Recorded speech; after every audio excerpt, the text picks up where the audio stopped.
আর আমার মা পাচ্ছে শিম, কুনাল কুড়োচ্ছে। বন্ধুরা কত শিম গাছে, যা আমাদের হবে, আমাদের আজকে রান্না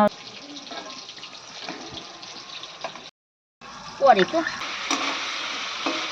আজ চলে এলাম আমাদের বাগানে। আর বাগানে দেখছেন কত সিম গাছ লাগানো হয়েছে। আর সিম গাছগুলো একদম কাঁঠাল গাছের মাথায় উঠে পড়েছে। তো আমি আর মা কুনাল চলে এসেছিলাম তিনজনে সিম পাড়তে। আর দেখুন এই সময় তো সিমগুলো দানা দানা হয়ে যায়, আর সিমগুলো খেতে বেশ দারুণ লাগে। আর দেখতে পাচ্ছেন বেশ কতগুলো সিম একদম তরতাজা নিয়ে চলে এলাম বাড়িতে। আর সিমগুলো এখন ভাজা হবে। আর এই যে টাটকা সিম, এগুলোকে আমরা বলি পাথুরে শিম, মানে টাটকা বেশ চওড়া চওড়া, তো পাথুরে শিম বলা হয়। আর এগুলো খেতে দারুণ লাগে। তো মা এগুলোকে আজকে ভাজা বানাবে। তো আমি দেখতে পাচ্ছেন এগুলোকে কাটবো বলে রেডি করছি। আর এই যে বাগানের বেগুন, একদম লম্বা লম্বা বেগুন নিয়ে আসা হয়েছিল।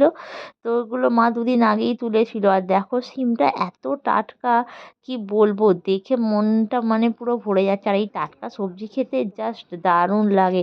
আর এদিকে দেখতে পাচ্ছ পেঁয়াজ কলি, তো এগুলোও আমাদের গাছেরই পেঁয়াজ কলি। আর মা এগুলোকে বানাবে ভাজা। তো মা এখন এগুলোকে কাটছে ভাজা বানানোর জন্য। ডাল, ভাত আর টমেটো আলুর তরকারি, তাই তো? টমেটো আলুর তরকারি, আর এখানে কাতলা মাছের ঝাল। তো দেখতেই পাচ্ছেন এখানে ভাজা হচ্ছে করলা। তো আজকে করলা ভাজা হবে, সাথে রয়েছে এই যে খেসারি শাক ভাজা। আর এখানে শিমটা তো সিদ্ধ করেই নিয়েছে, শিমটা ভাজা হবে। আর এদিকে আলু কাটা হয়েছে বড় বড় করে, টমেটো দিয়ে আলু দিয়ে একটা তরকারি হবে।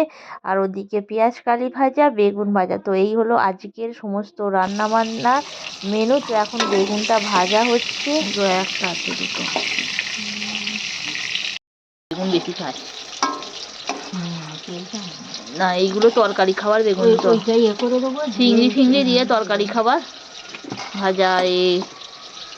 আমার ভালো লাগে খ্যাংরা কুলি বেগুন, বেশ খ্যাংরা কুলি বেগুন অনেক হয়েছিল। তো দুটো আছে, না দিতে হবে না, তোমরা খাবে। কাছে কটা আমি করছি ওই দিকটা গিয়ে না তুলিনি। হয়ে গেল বেগুন ভাজা।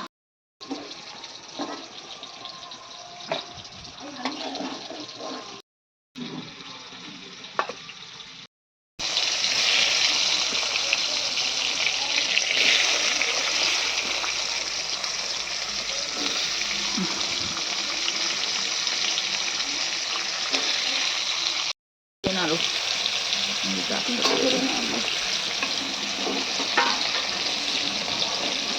ঘুরে আস্তে আস্তে নাড়ো। হ্যাঁ তো কিচ্ছু হবে না। হলুদ দিউনি? ও ঠিক আছে। তো ওদিকে হচ্ছে টমেটো আলুর তরকারি, আর এদিকে দেখো হয়ে গেল শিম ভাজা। তো শিম ভাজা একদম রেডি। আর এই শিমগুলো খেতে বেশ দারুণ লাগে।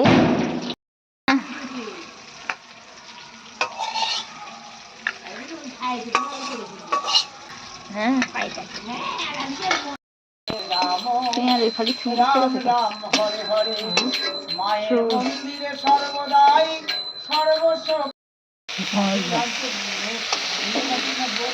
মা মা আমার বস্ত্রদান করে,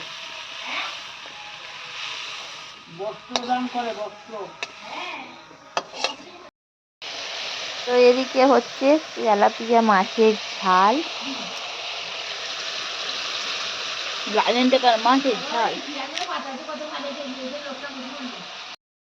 আর এই যে এখানে একটু কাতলা মাছ আনা হয়েছিল, তো কাতলা মাছটা ভাজা হচ্ছে এখন। চলো দেখে আসি। মাছটা উল্টা, না উল্টা।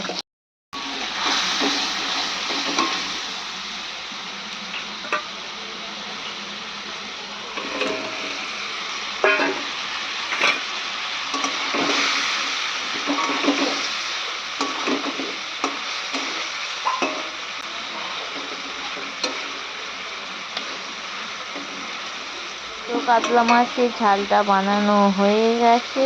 আর দেখো সমস্ত রান্না বান্নাই একদম রেডি হয়ে গেল। তো কেমন লাগলো ভিডিওটি? ভালো লাগলে লাইক করো, শেয়ার করো, কমেন্ট করো। Tata, bye bye.